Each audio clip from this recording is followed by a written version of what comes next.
About 3 months ago, I noticed she started pulling away. Little things at first. Being glued to her phone, more nights out with her friends, and being distant at home. When I asked her if something was wrong, she'd always say she was stressed from work or just needing some space. Hey gang, and welcome back to the hallowed halls of Magic's monologue. I'm Magic, your curator of personal growth and the sage keeper of the keys to today's tome of wisdom and knowledge. Today's video, my wife cheated after 8 years. Here's what I did next. Let's begin the journey. I, male 32, my wife 30, female, cheated on me after 8 years together, and I feel like I'm losing everything. I don't know if I'm writing this to get advice, vent, or just make sense of the mess my life has become. Right now, I'm just empty.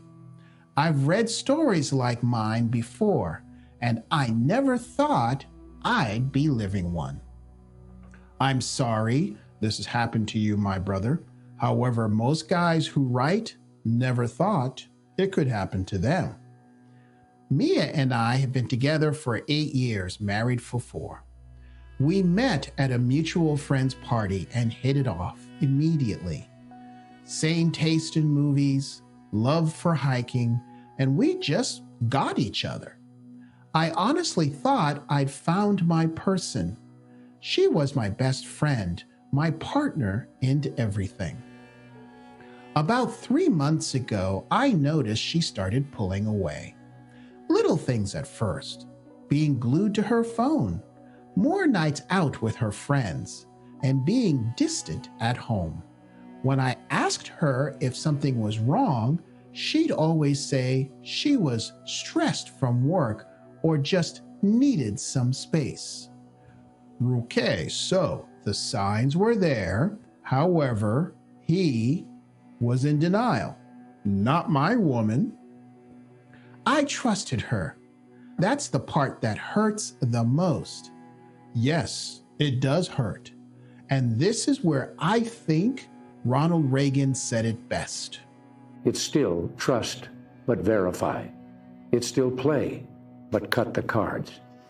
It's still watch closely, and don't be afraid to see what you see. Last weekend, she left her phone on the kitchen counter while she was in the shower. A message popped up. It was from someone named Josh. The text said, "I miss you. Can't wait to see you again." I wish I could say I was calm, but my stomach dropped. I opened the thread.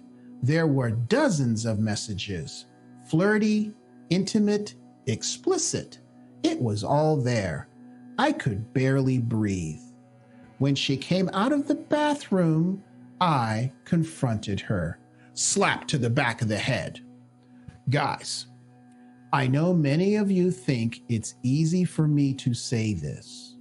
However, in today's world and legal realities, play chess, not checkers. Do not immediately confront. What he should have done is gathered evidence, videotaped the chat logs, sent screenshots to himself, and backed it all up in 2 or 3 different locations. Failing that, hire the most vicious female attorney you can afford. The reason why we say female is because they know all the bullshit that she's going to pull and will be usually immune to it. And an electronic expert, or use her PI to arrange the loading of monitoring software on all electric devices.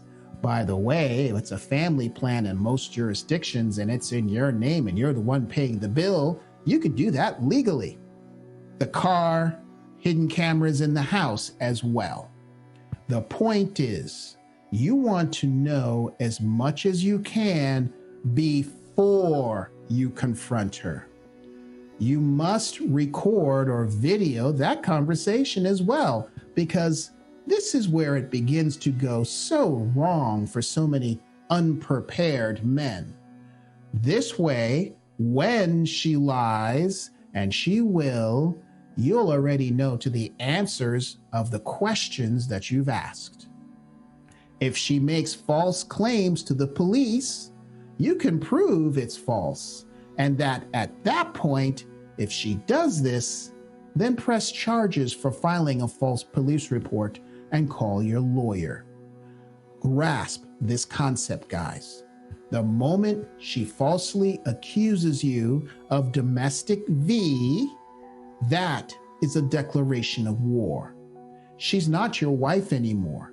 She's the enemy, and you must, within reason, act accordingly. She didn't deny it.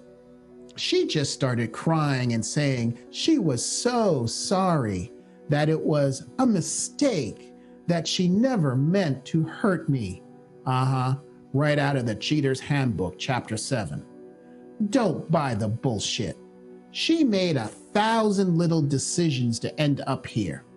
This was a conscious choice to lie, cheat, and blow up your marriage. She told me it had been going on for 2 months. I seriously doubt that. If she says 2, it probably is 4 to 6 months. She met him through work. It started with texting, then drinks, and, well, you can guess the rest. She swore it was over and that she regretted everything and that it didn't mean a thing. That's what they all say. It didn't mean a thing? How does that make it better? It doesn't, dude. It's called lack of accountability. I moved out the next day. Why didn't you tell her to leave and you stay in the house? I'm staying at a friend's place for now, trying to figure out what to do next. Get the most merciless female attorney you can afford? Duh. She's been texting and calling consistently, begging me to come back, saying we can fix this. But how do you fix something when trust is gone? I feel like I'm drowning. I keep replaying everything in my head, wondering what I missed, what I did wrong. Was I not enough? Was our marriage a lie? Okay, stop it. This was not about you. This was about her and her need for excitement, to see if the grass was greener on the other side. If there was a problem, she should have come to you, and you could have sought help. No, she made the conscious choice to cheat. End of story. I loved her, and I love her, but the person I thought I knew doesn't exist anymore. I'm not sure what I'm asking here. Has anyone been through this? How do you move on when your life you built crumbles beneath you? Well, it's not easy. It hurts like a motherfucker. You put one foot in front of the other, and you do this one step, one move, 1 hour, 1 day at a time. Update. I didn't expect my story to get so much attention. I posted it because I felt lost and alone, and reading your comments has been both heartbreaking and comforting. I'm overwhelmed by the kindness and blunt honesty here. Thank you to everyone who took the time to share advice, personal experiences, or words of encouragement. And what now? I've spent the last few days processing everything. I'm seeing a therapist next week to help sort through my feelings. Good. That's part of the process. However, lesson time, guys. I don't see where he's done any of the following. Get a lawyer, show all the evidence, and do as you're told. Get a full STD panel.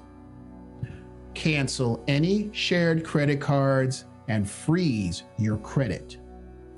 Get a credit report to see if she's opened any new accounts in your name.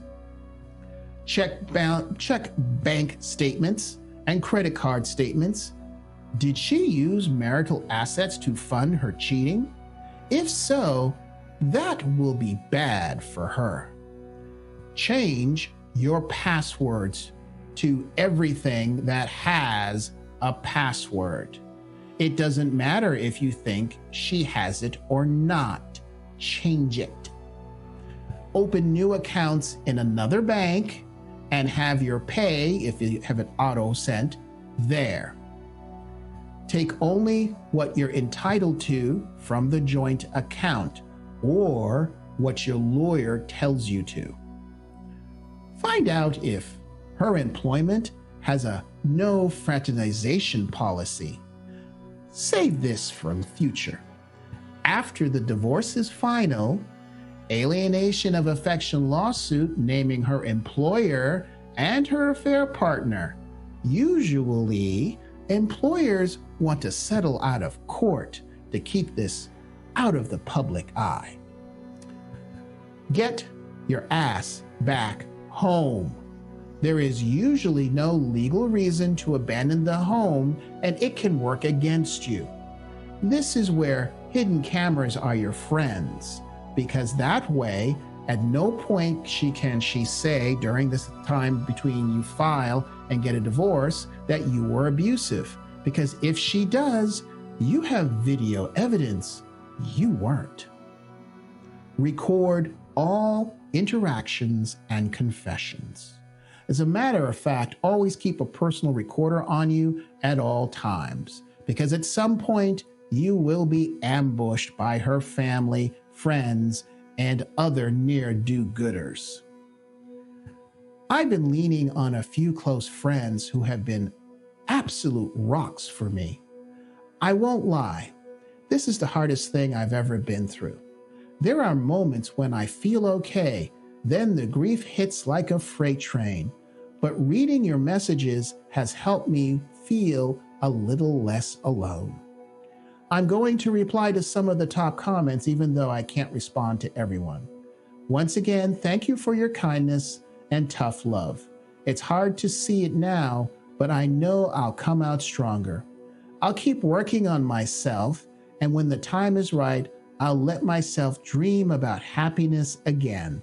Stay well, everyone. Alrighty. I predict this guy will be taken to the cleaners, ultimately, because he's too focused on his feelings. Don't misunderstand me. He's hurt, and rightfully so. However, now is the time for wise action. Heal later. For example, hit the gym. There is positive emotion in motion. Take up a combat sport. You've been emasculated, and part of the fix is to become a badass with self-control. Tell friends and family the truth before she does. Control the narrative and show some of your proof, because she will make you out to be the bad guy. Find a male therapist for an action plan on how to move on. And do what your lawyer tells you. If you found value in this video, then help a brother out by doing 3 things. Give me a thumbs up, subscribe, hit the bell, and share this with at least 3 friends who need to learn from this channel. Confession is good for the soul and this channel. Send me your personal relationship stories to share, or if you see an article online you think I should cover, send the link to stories@magicsmonologue.com. If you have a moment, subscribe to my locals, Rumble, X, Getter, or Gab for future politically incorrect content, which this platform definitely wouldn't appreciate. Through this, you're leading by example, encouraging other men to rise higher, and ensuring you live a life of passion, purpose, and prosperity. If you're watching this on YouTube and want another video similar to this one, then click here and watch Cheated On While Deployed, The Truth Hurts. Otherwise, if you can't wait for my next new video, then click on one of these right now and watch another. Know the risks, play the game wisely, and I'll see you in the winner's circle.